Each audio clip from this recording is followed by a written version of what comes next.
ادامه گفتارهای رادیوی فرهنگ.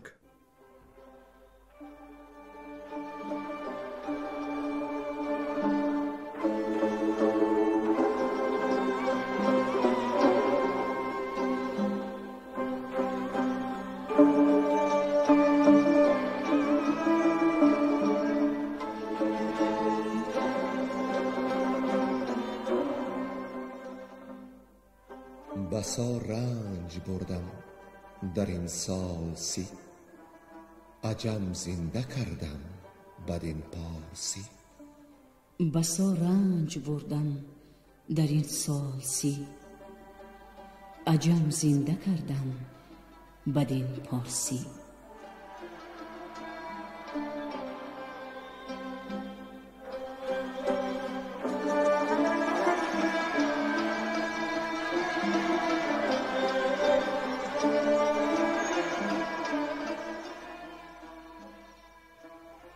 محفل ادبی به استقبال جشن هزاره شاهنامه بیزوال ابوالقاسم فردوسی. صدر محفل لایق شیرعلی.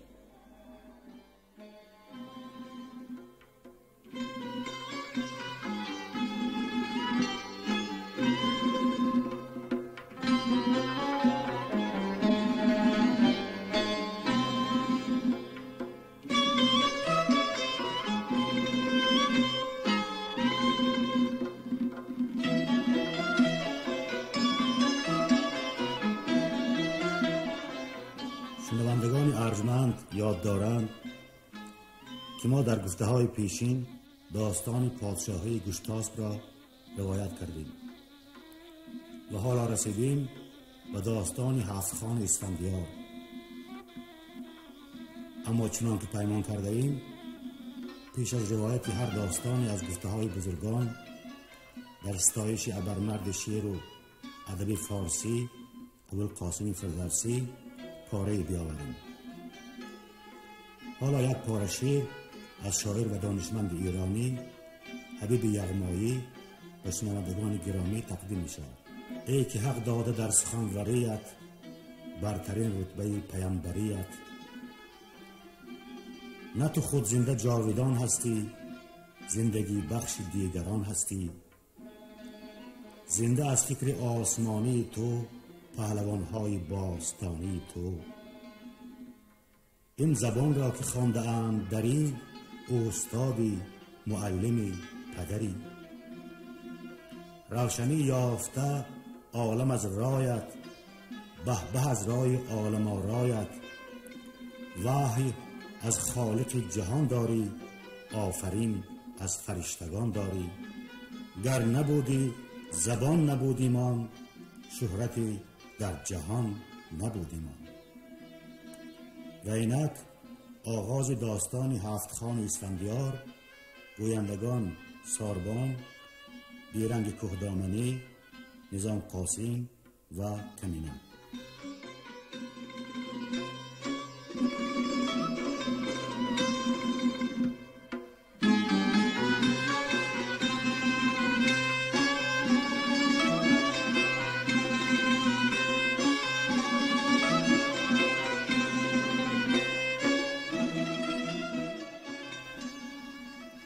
ستایش پادشاه محمود.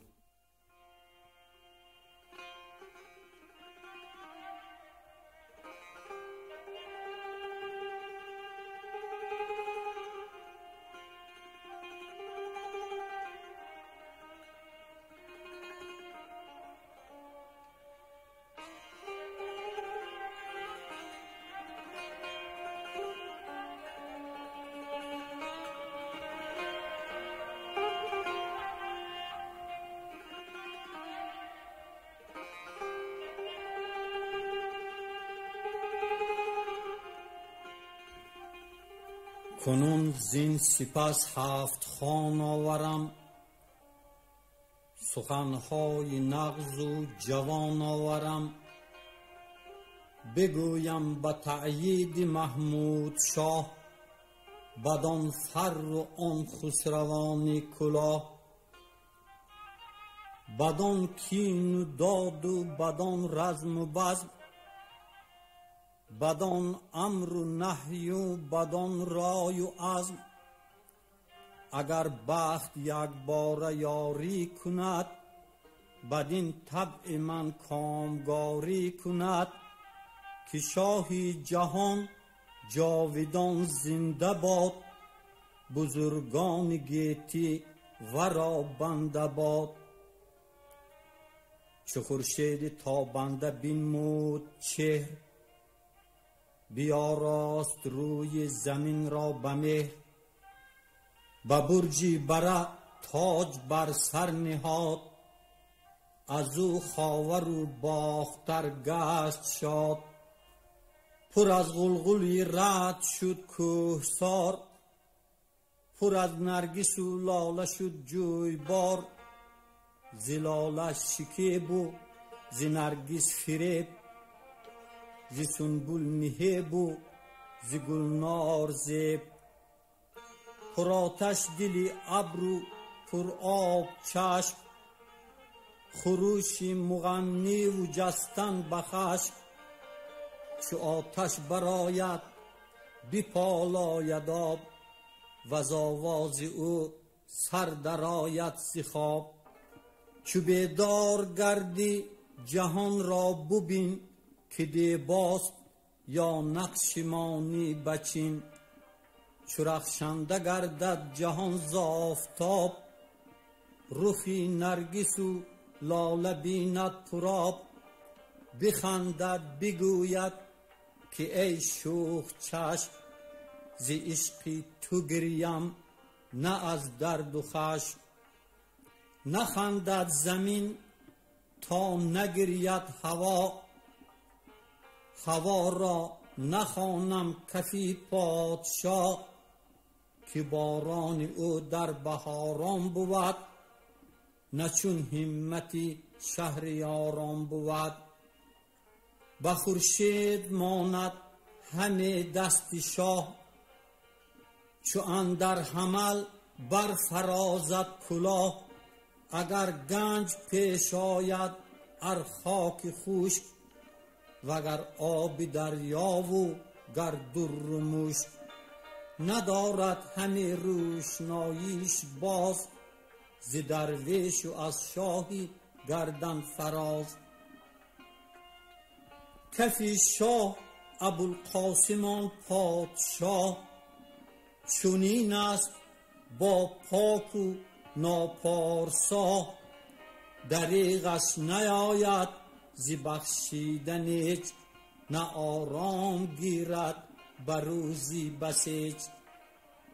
چو جنگ آیدش پیش جنگ آورد، سری شهریاران به چنگ آورد. بدان کس که گردن نهد گنج خویش، ببخشد نیندیشد از رنج خویش. جهان را جهاندار محمود باد، وزو بخشش و داد موجود باد. که گر جم و کیخسرو و کیقباد، فریدون و اسکندری کینژاد.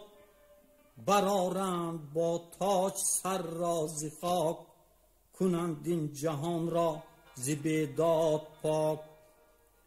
به هر حال باشند از او باز پس، که او را جهاندار یار است و بس. بدین نامه چون دست کردم دراز، به نام شهنشاه گردن فراز.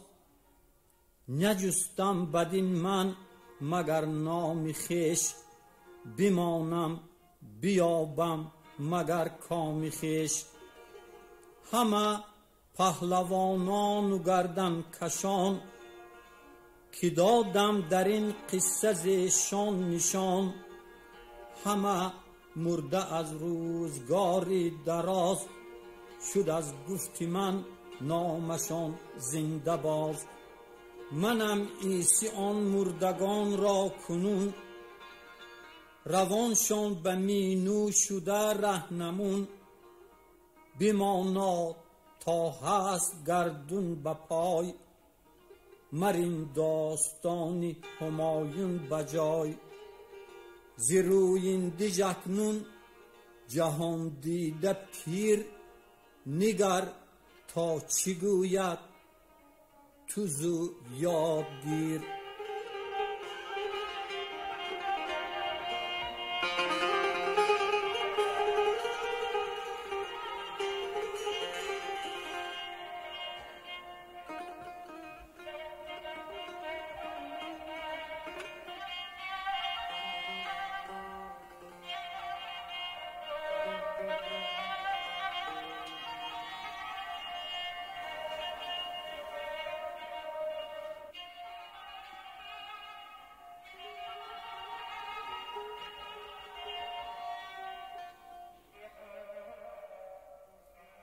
خان اول کشتن اسفندیار دو گرگ را.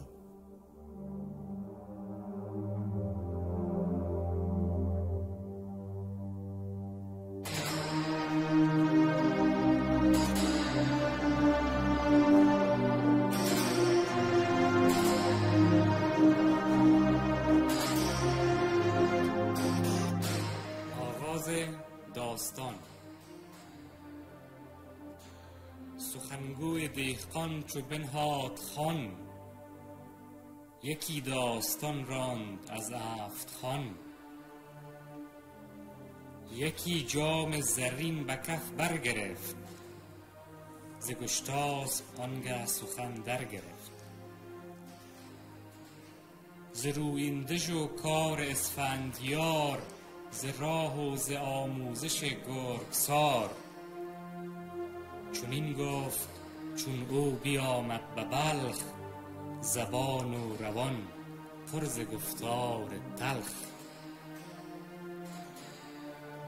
ز پیش پدر رفت اسفندیار، سوی راه توران ابا گرگسار. همی راند تا پیشش آمد دو راه، سراپرده و خیمه زد با سپاه. بفرمود تا خوان بیاراستند، می و رود و رامشگران خواستند. برفتند گردان لشکر همه، نشستند بر خوان شاه رمه. وزان پس بفرمود تا گرگسار، شود خسته دل پیش اسفندیار. بفرمود تا جام زرین چهار، دمادم بدادند بر گرگسار. وزان پس بدو گفت کی تیره بخت، رسانم تو را من به تاج و به تخت. گریدون که هرچت بپرسم تو راست، بگویی همه بوم ترکان تو راست. چو پیروز گردم سپارم تو را، به خورشید تابان برآرم تو را. نیازارم آن را که پیوند توست، همان را کجا خویش و فرزند توست. وگر هیچ گردی به گرد دروغ، نگیرد دروغت بر من فروغ. میانت به خنجر کنم بر دو نیم، دل انجمن گردد از تو به بیم.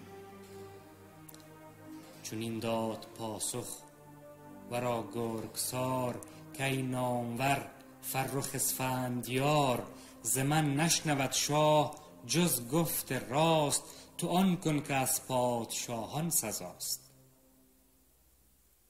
بدو گفت رویندژ اکنون کجاست، کان مرز از مرز ایران جداست. بدو چند راه است و فرسنگ چند، کدام است بر وی ره بیگزند.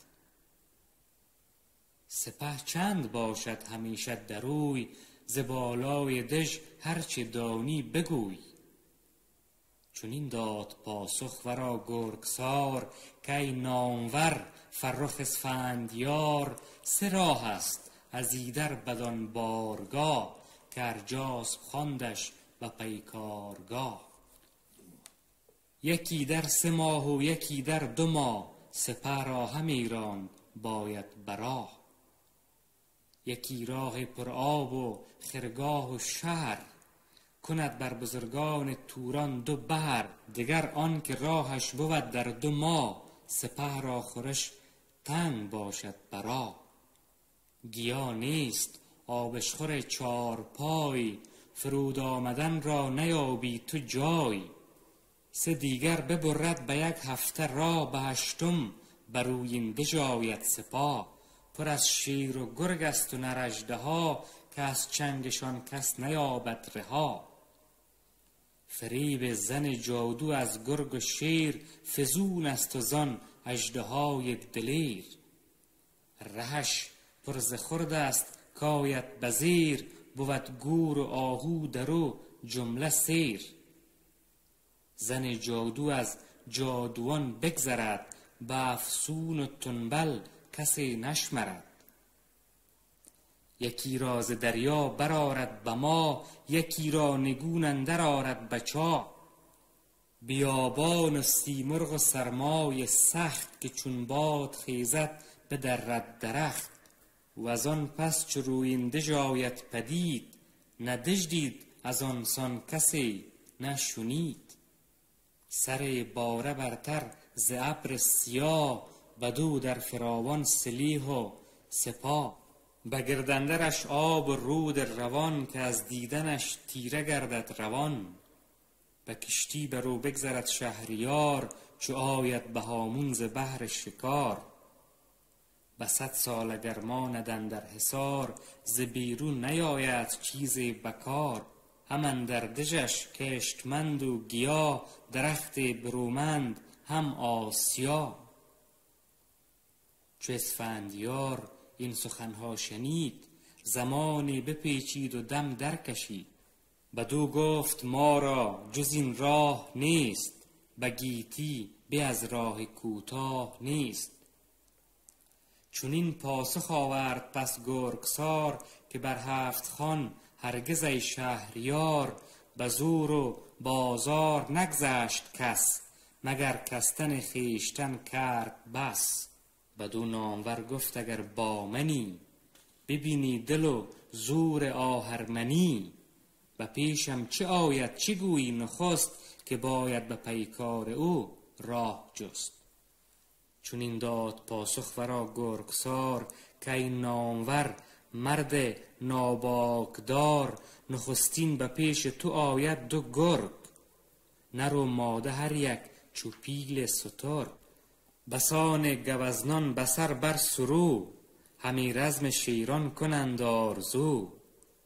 دو دندان به کردار پیل ژیان، بر و یال فربه و لاغرمیان. بفرمود تا همچنانش ببند، به خرگاه بردند زار و نژند.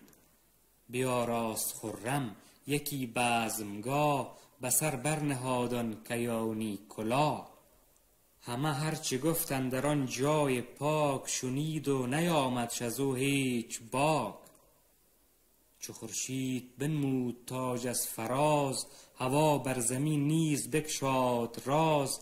ز درگاه برخاست آوای کوس، زمین آهنین شد هوا آبنوس. سوی 7 خوان رو به توران نهاد، همی رفت با لشکر آباد و شاد.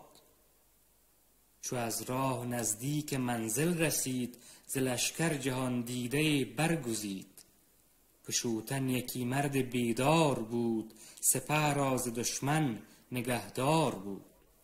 بدو گفت لشکر به آیین بدار، همی پیچم از گفته گرگسار. منم پیش رو گر به من بد رسد، بدین کهتران بد نیاید سزد.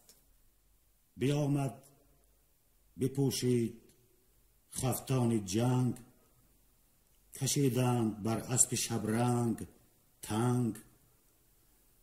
سپهبد چو آمد به نزدیک گرگ، بیفشود ران همچو پیل سترگ.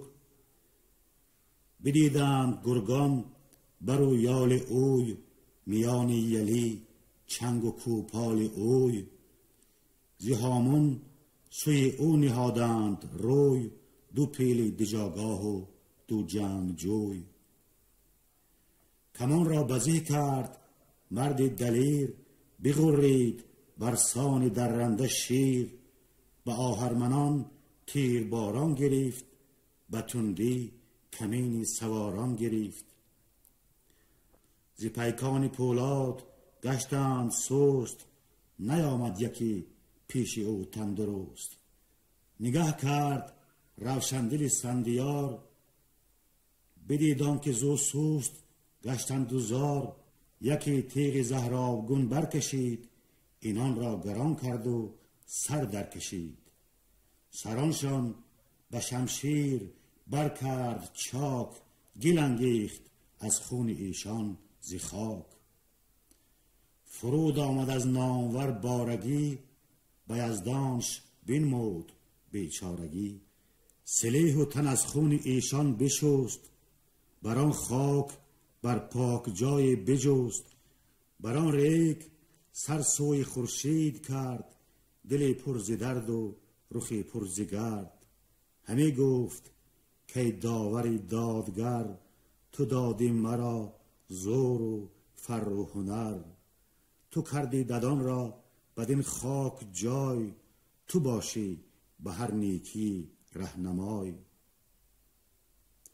چو آمد سپاه و بشوتن فراز، بدیدند یل را به جای نماز. بماندند از آن کار گردان شگفت، سپه یک سراندیشه اندر گرفت.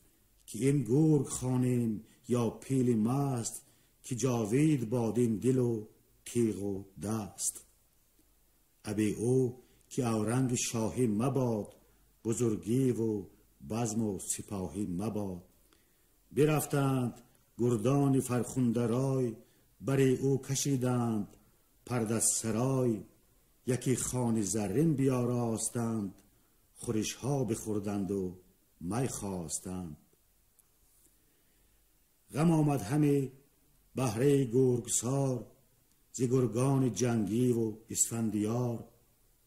بفرمود تا بسته را پیش اوی، ببردند لرزان و پر آب روی. 3 جام میش داد و پرسش گرفت، که اکنون چی گویی چی بینم شگفت. چونین گفت با نامور گرگسار، که ای تاجور شیر دل شهریار. دیگر منزلت شیر آید به جنگ، که با جنگ او بر نتابد نهنگ. عقاب دلاور بر آن راه شیر، نپرد اگر چند باشد دلیر. بخندید روشندل اسفندیار، بدو گفت که ای ترک ناسازگار. ببینی که فردا ابا نره شیر، چی گوید به شمشیر مرد دلیر. چو تاریک شد شب بفرمود شاه، از آن جایگه برگرفتند راه. شب تیره لشکر همی راند تیز، دو دیده پر از خون و دل پر ستیز.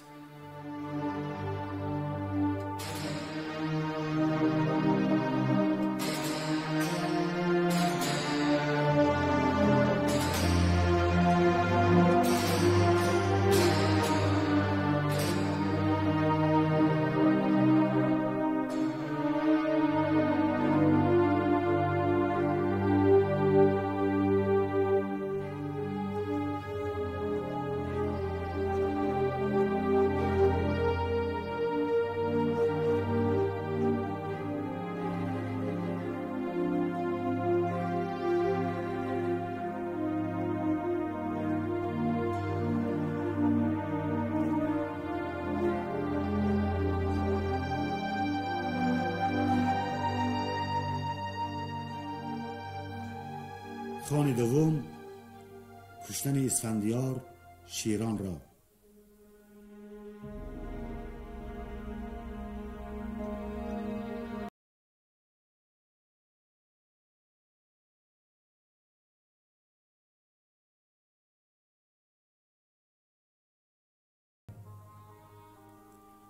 چو خورشید از آن چادری لاجورد، برآمد بپوشید دیبای زرد. سپهبد به جای دلیران رسید، به هامون به پرخاش شیران رسید. به شوتن بفرمود کامد به پیش، ورا پندها داد از اندازه بیش. بدو گفت که لشکری سرفراز، سپردم تو را من شدم رزم ساز. بیامد چو با شیر نزدیک شد، جهان بر دل شیر تاریک شد. یکی نره بود و دیگر ماده شیر، برفتند پرخاش جوی و دلیر. چو نر اندر آمد یکی تیغ زد، بشد رنگ رویش چو رنگی بسد. ز سر تا میانش بدو نیم گشت، دل شیر ماده پر از بیم گشت. چو جفتش برآشفته آمد فراز، یکی تیغ زد بر سرش سرفراز. بریگ اندر افتاد غلطان سرش، ز خون لعل شد دست و رنگین برش.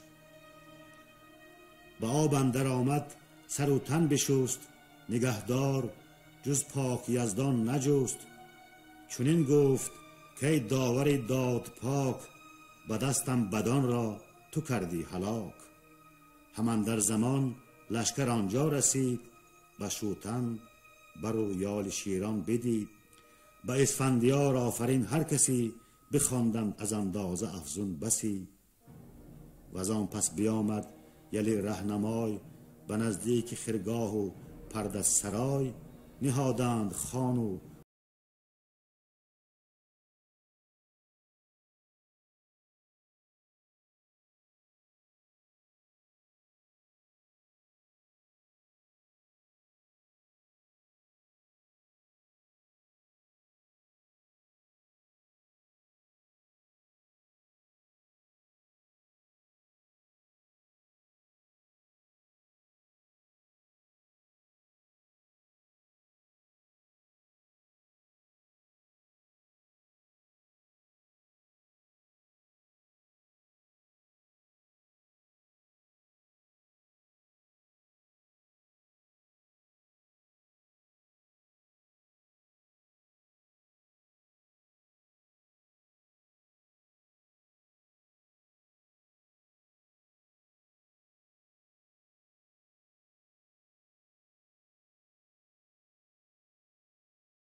اوی یک کوه خاراست اندام اوی. از این راه اگر باز گردی رواست، روانم بر این پند من بر گواست. دریغت نیاید همه خویشتن، سپاه شده زین نشان انجمن. چنین داد پاسخ که ای بد نشان، به بندت همه برد خواهم کشان. ببینی چنین تیز چنگ اژدها، ز شمشیر تیزم نیابد رها. بفرمود تا درگران آورند، سرافراز چوبی گران آورند. یکی نغز گردون چوبین بساخت، بگیردش درون تیغها در نشاخت. به سر بر یکی کرد صندوق نغز، بیاراست آن درگری پاک مغز. به صندوق در مردی دیهیم جوی، دو اسپی گرانمایه بستند روی. نشست آزمون را به صندوق شاه، زمان همه راند اسپان براه. زرهدار با خنجری کابلی، به سر برنهاده کلاهی یلی. چو شد جنگ آن اژدها ساخته، جهانجوی از آن رنج پرداخته. جهان گشت چون روی زنگی سیاه، ز برج حمل تاج بنمود ماه. نشست از بر شولک اسفندیار، برفت از پسش لشکری نامدار. دیگر روز چون گشت روشن جهان، درفش شب تیره شد در نهان. بپوشید جوشن جهاندار گرد، سپه را به فرخ بشوتن سپرد. بیاورد گردون و صندوق شیر، نشستند در او شهریار دلیر. دو اسپی گرانمایه بستند روی، سوی اژدها تیز بنهاد روی. ز دور اژدها بانگ گردون شنید، خرامیدنی اسپ جنگی بدید. ز جای اندر آمد چو کوه سیاه، تو گفتی که تاریک شد مهر و ماه. دو چشمش چو دو چشمه تابان ز خون، همه آتش آمد ز کامش برون. دهن باز کرده چو غار سیاه، همه کرد غران بدو در نگاه. چو اسفندیار آن شگفتی بدید، به یزدان پناهید و دم در کشید. همه جست اسپ از گزندش رها، به دم در کشید اسپ را اژدها. فرو برد گردون و اسپان به هم، به صندوق در گشته جنگی دژم. به کامش چو آن تیغها در بماند، چو دریای خون از دهن برفشاند. نه بیرون توانست کردن ز کام، چو شمشیر بود تیغ و کامش نیام.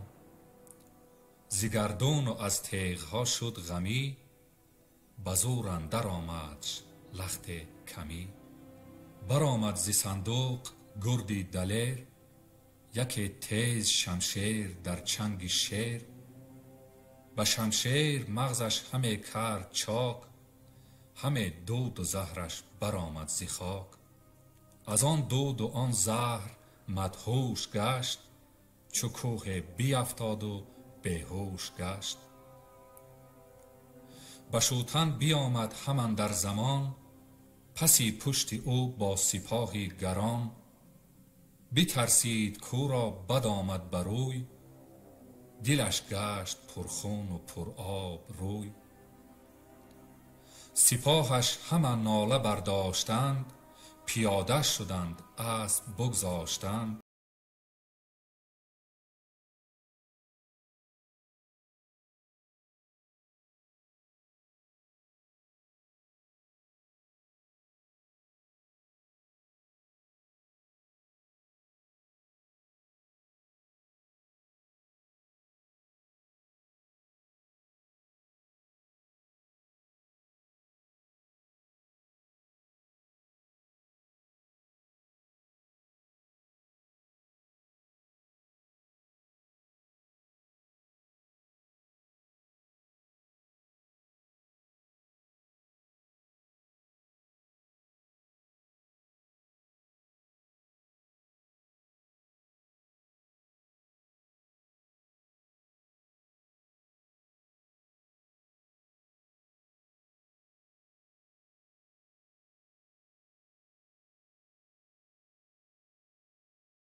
سراپرده زد بر لبی آب شاه، همه خیمه زد گردشان در سپاه. می آورد بر خوان و میخواره خواست، به یاد جهاندار بر پای خواست. بفرمود تا در زمان گرگسار، بیامد نوان پیش اسفندیار. می خسروانی 3 جامش بداد، بخندید زان اژدها کرد یاد. بدو گفت کی مردمی بی بها، ببین آن دماهنج نر اژدها. از این پس به منزل چی پیش آیدم، کجا رنج و تیمار بیش آیدم. بدو گفت که شاه پیروزگر، همه یابی از اختری نیک بر. چو فردا تو بر منزلای فرود، به پیشت زنی جادو آرد درود. که دیدست از این پیش لشکر بسی، نکرده است پیچان روان از کسی. چو خواهد بیابان چو دریا کند، زبالای خورشید پهنا کند. ورا غول خوانند شاها بنام، به روزی جوانی مشو پیش دام. به پیروزی از اژدها بازگرد، نباید که نام اندر آری بگرد. جهانجوی گفت ای بدی شوخ روی، ز من هرچی بینی تو فردا بگوی. که من با زنی جادو آن بد کنم، که پشت و دلی جادوان بشکنم. به پیروزی دادگر یک خدای، سری جادوان اندر آرم به پای. چو پیراهنی زرد پوشید روز، سوی باختر گشت گیتی فروز. سپه برگرفت و بنه برنهاد، ز یزدان نیکی دهش کرد یاد. شبی تیره لشکر همه راند شاه، چو خورشید بفراشت زرین کلاه.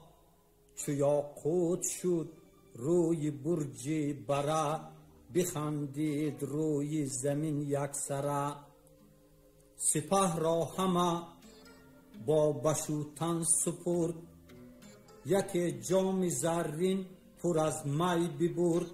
یکی پربها نیز تنبور ساخت، همی رزم پیش آمدش شور خواست. یکی بیشه دید همچون بهشت، که گفتی سپهر اندرو لاله کشت.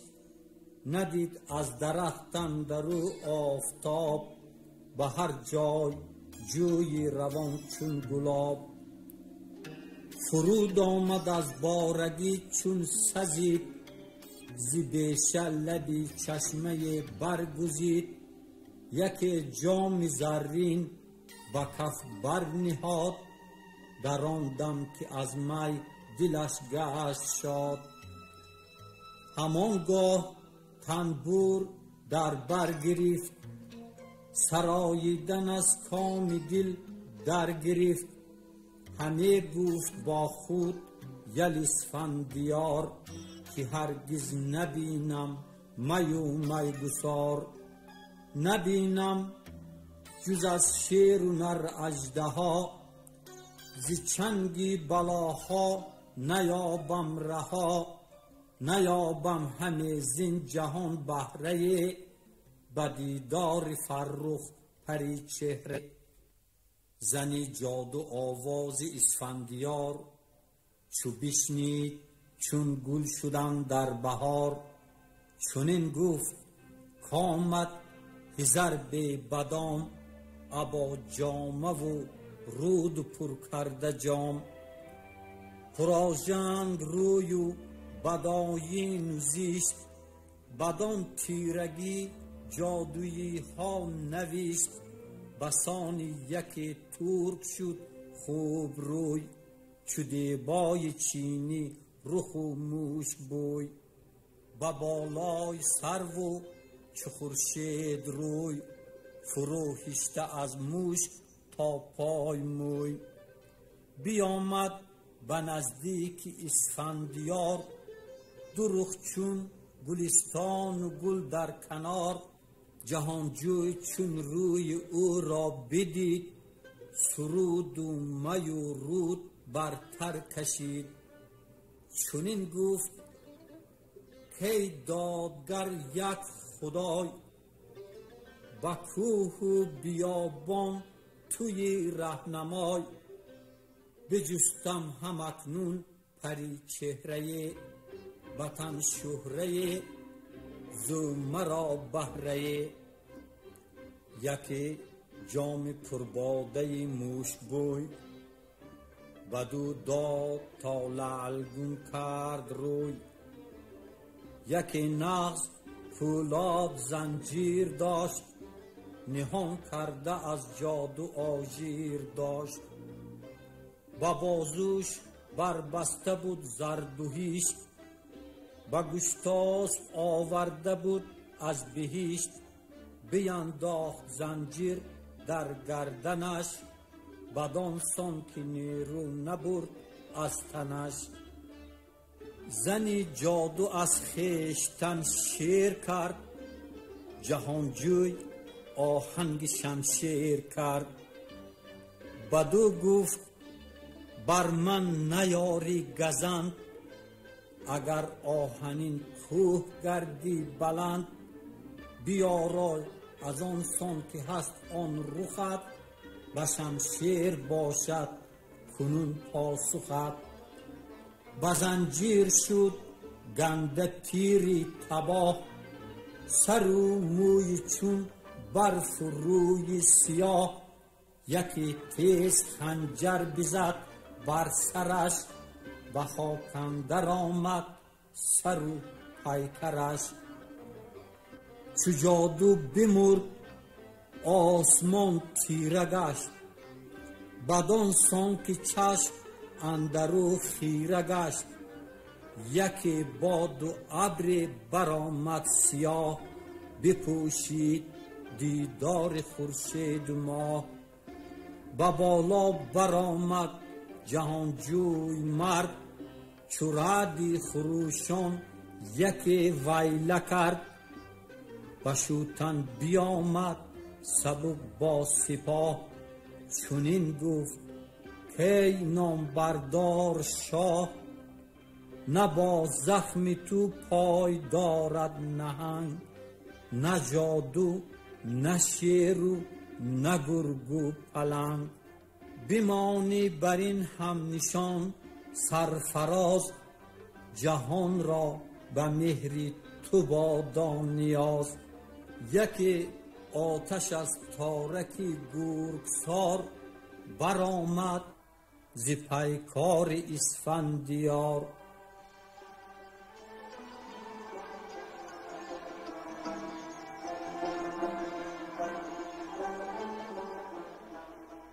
شما محفل ادبی را به استقبال جشن هزاره شاهنامه ابوالقاسم فردوسی شنیدید.